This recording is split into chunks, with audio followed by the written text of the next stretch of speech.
It's breezy today, and the wind is blowing the tree limbs around like crazy and casting some interesting shadows on my back porch railing. So it looks pretty chaotic, maybe random, at least pretty complex. So I've got the Arduino with a photoresistor and another resistor as a voltage divider, and we're going to apply some power here and see if we can capture some information. So just plugged in the 9-volt battery, and the wind died down. Well, okay, it's coming up again. Anyhow, we're going to see if we can discover any pattern to this motion. So the photoresistor is going to be affected by the shadows or direct exposure to the sun, and we're capturing on analog A0 and logging to the SD card. We'll see what we get. I don't have any delay in here, so I'm capturing pretty quickly. Okay, here's a little basic routine to display the data. And we have a little trick here that I'm doing. We've got a one-dimensional string of numbers, the values that we read from the photoresistor, and there are quite a few of them. I don't know how many, but we're going to do a loop here until we reach the end of the file.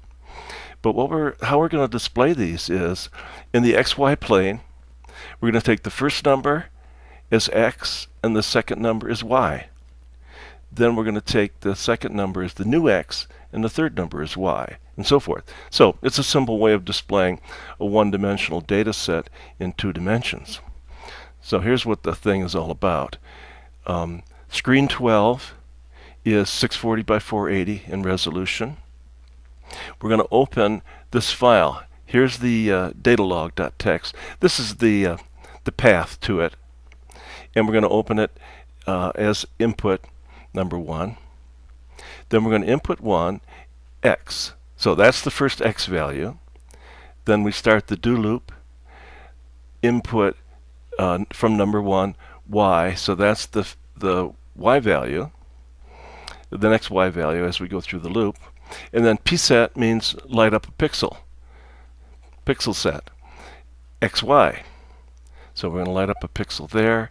Now X equals Y means the next X value will be the current Y value. And then we loop until the end of file. So when we go back and do this loop, we pick up the next number and the next number and so forth. And then we close at the end. And I said sleep just because I didn't want it to write on the screen, hit any key to continue, just to keep the screen as clean as possible. So let's run this thing and see what we get. Start, and there's the screen.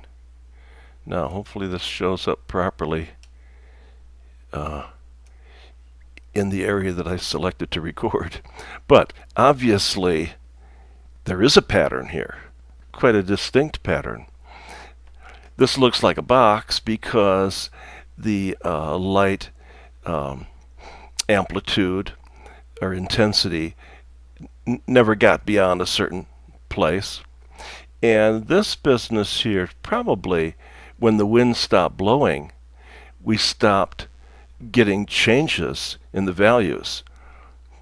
And this is the wind stopped blowing probably along this line. We're going to see those. So I don't know the complete answer. But that pattern that looks so random out there with the limbs just blowing around, casting shadows on my back porch railing, has a distinct pattern to it.